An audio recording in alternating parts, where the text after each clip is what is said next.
ये वीडियो मैं कर रहा हूं करण जौहर ने जो झूठ बोला उसके बारे में।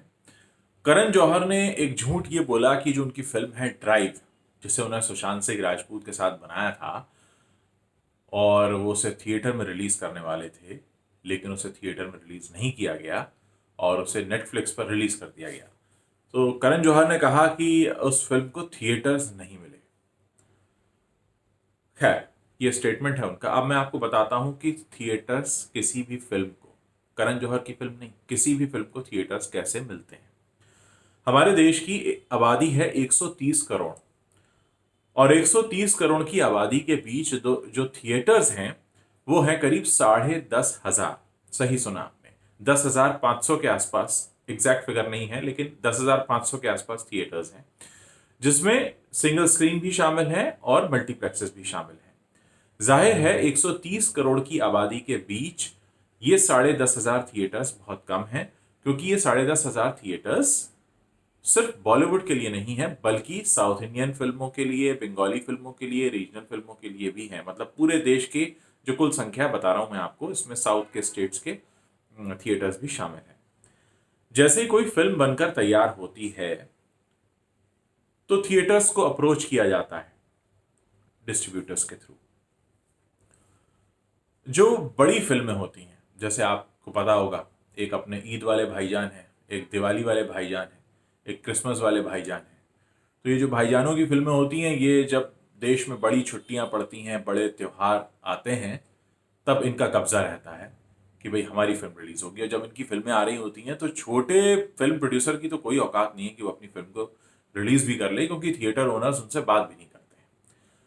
अब मैं आपको बता रहा था कि थिएटर मिलते कैसे हैं। किसी भी बड़ी फिल्म, ड्राइव भी बड़ी फिल्म ही होती, इसलिए मैं बता रहा हूं बड़ी फिल्म। किसी भी बड़ी फिल्म का सौदा थिएटर्स के साथ इस तरह से होता है कि पहले हफ्ते अगर फिल्म चलती है तो उसकी कुल कमाई का सिर्फ 25%, यानी अगर मान लीजिए 100 रुपए कोई फिल्म कमाती है पहले हफ्ते, उसकी कुल टिकट बिकते हैं 100, तो उसमें से 25 टिकटों की जो कमाई है, 25 टिकट्स की जो इनकम है, वो जाती है थिएटर ओनर के पास या मल्टीप्लेक्स ओनर के पास, और 75 रुपीज सीधे सीधे प्रोड्यूसर के पास आते हैं। अगर ये फिल्म दूसरे हफ्ते भी चलती रहती है तो ये परसेंटेज चेंज हो जाता है, और ये परसेंटेज हो जाता है करीब, आप मानकर चलिए, 65 rupees for producer and 35 rupees for the theatre owner. अगर ये फिल्म तीसरे हफ्ते भी चलती है तो ये परसेंटेज फिर से बदल जाता है और ये फिर पहुंच जाता है करीब 55 to 60 रुपीज, यानी 55 to 60% for producer and 35 to 40% for the theatre owner या मल्टीप्लेक्स ओनर। इस तरह से ये फिल्में आती हैं। जब भी कोई बड़ी फिल्म आने वाली होती है, सारे थिएटर वाले यही चाहते हैं कि बड़े भाईजानों की फिल्में हमारे पास आए, बड़े जो प्रोड्यूसर्स हैं, यशराज, करण जौहर, एकता कपूर, इनकी फिल्में हमारे पास आए, क्योंकि हमारे देश में इनकी फिल्में ज्यादा देखी जाती हैं, पसंद की जाती हैं। अब मुझे बात समझ में ये नहीं आ रही है कि करण जौहर जब ड्राइव फिल्म को लेकर गए थिएटर मालिकों के पास, तो थिएटर मालिक ने उनसे क्या कहा। क्या थिएटर मालिकों ने उनसे ये कहा कि हम सुशांत सिंह राजपूत की फिल्म नहीं लगाएंगे? वही सुशांत सिंह राजपूत जिसकी MS धोनी जैसी फिल्म हिट हुई है। या फिर उन्होंने ये कहा कि हमें करण जौहर की फिल्म नहीं लगानी, वही करण जौहर, वही धर्मा बैनर जिसकी लगातार इतनी हिट फिल्में रही, आती रही। या फिर उन्होंने ये कहा कि हम उस डायरेक्टर की फिल्म, शायद तरुण मनसुखानी नाम है, उस डायरेक्टर की फिल्म हम नहीं लगाएंगे जिनकी पिछली फिल्म दोस्ताना जैसी बड़ी हिट रही थी।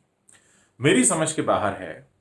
मैं इतने सालों से, 20 साल से बॉलीवुड से जुड़ा रहा, मेरी समझ से बाहर है कि करण जौहर जैसा आदमी ड्राइव जैसी फिल्म किस बहाने से नहीं बेच पाया थिएटर मालिकों को, क्योंकि सौदा तो इसी तरह से होता है और कोई तरीका नहीं है सौदा होने का। यही आपने देखा होगा कि जब दो बड़ी फिल्में एक साथ रिलीज होने वाली होती हैं, जैसे शायद पहले बहुत सारी बड़ी फिल्में एक साथ रिलीज हुई हैं, ओम शांति ओम शाहरुख की आई थी, तभी सांवरिया आ गई थी, बाजीराव मस्तानी के टाइम शायद दिलवाले आ गई थी शाहरुख खान की और उधर रणवीर सिंह था। तो जब भी बड़ी फिल्में आती हैं तब दिक्कत पेश आती है। और ऐसा क्यों होता है वो भी आपको बताता चलूं। असल में जब देश में छुट्टियां होती हैं ना, दशहरे की छुट्टियां, दिवाली की छुट्टियां, क्रिसमस की छुट्टियां, ईद की छुट्टी, कोई इंडिपेंडेंस डे, कोई रिपब्लिक डे, कोई बड़ा त्यौहार जिसके आसपास छुट्टियां आती हैं, तब ये फिल्म प्रोड्यूसर्स चाहते हैं कि उसी टाइम हम लोग अपना फ्राइडे को फिल्म रिलीज कर दें, तो सैटरडे संडे और छुट्टी का दिन मिल जाएगा, ज़्यादा से ज़्यादा लोग देख लेंगे। और क्योंकि पहले हफ्ते की कमाई पर इनका सबसे ज़्यादा हक होता है 75% तक, तो ये चाहते हैं एक हफ्ता तो फिल्म चले, क्योंकि जो वही मोटी कमाई है जो सीधे उनके पास आने वाली है, थिएटर ओनर के पास तो कम पैसा जाएगा। और जब बड़ी फिल्में आती हैं तो थिएटर ओनर के सामने दिक्कत ये होती है कि कौन सी वाली बड़ी फिल्म लें। ये वही शाहरुख की भी आ गई, सलमान की भी आ गई, दोनों भाईजान एक साथ आ गए तो टक्कर हो जाती है।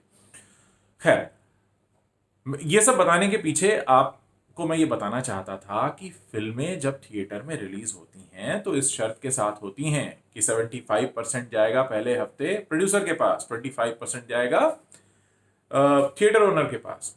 और जो छोटी फिल्में होती हैं ना, जिनमें कोई बड़े स्टार नहीं होते हैं, या जो न्यू कमर्स की फिल्में होती हैं जिसमें ज़्यादा चर्चित चेहरे नहीं होते हैं, उनके साथ फिर थिएटर कमाई करते हैं। उनसे थिएटर वाले कहते हैं कि क्योंकि तुम्हारी फिल्म छोटी है इसलिए हमारा हिस्सा बड़ा होगा, हम लेंगे 70%, क्योंकि हम तुम्हें मौका दे रहे हैं इसलिए हम तुम्हें सिर्फ 30% ले जाने देंगे। तो वहां पे वो सौदा कर लेते हैं सारा कि बड़ी फिल्म में उनको कमाने दो और छोटी फिल्म में हम कमाएंगे। अब करण जौहर कौन से गणित के साथ किस थिएटर वाले के पास गए थे और किसने इन्हें मना कर दिया, क्या कहकर मना कर दिया, ये मेरी समझ के बाहर है। और अब तक आप मेरी बात से अंदाजा लगा चुके होंगे कि मेरा इशारा क्या है। मतलब ये है कि फिल्म को बेचने की नीयत नहीं थी। ये बात मेरी समझ में आई है। आप लोग इस वीडियो से क्या समझे हैं और आपको क्या लगता है, ये आप नीचे कमेंट बॉक्स में जरूर शेयर करिएगा। एक एक करके इनके सारे झूठ सामने लाने बहुत जरूरी हैं। मुझे मुझे पूरी उम्मीद है कि ये जो मेरी मुहिम है, जिसमें मैं एक एक करके आपको एक एक बात समझाता हूं, आपको चीजें और बातें समझ में आ रही होंगी। आप जो भी अपनी राय रखते हैं नीचे कमेंट बॉक्स में जरूर रखिएगा। अगले वीडियो में मैं एक और पर्दाफाश करने वाला हूं, आपको कुछ दिखाऊंगा मैं मैसेजेस, और फिर बताऊंगा कि किस तरह से बॉलीवुड के ये जो स्टार्स हैं ये रिएक्ट करते हैं। Thanks for watching this video.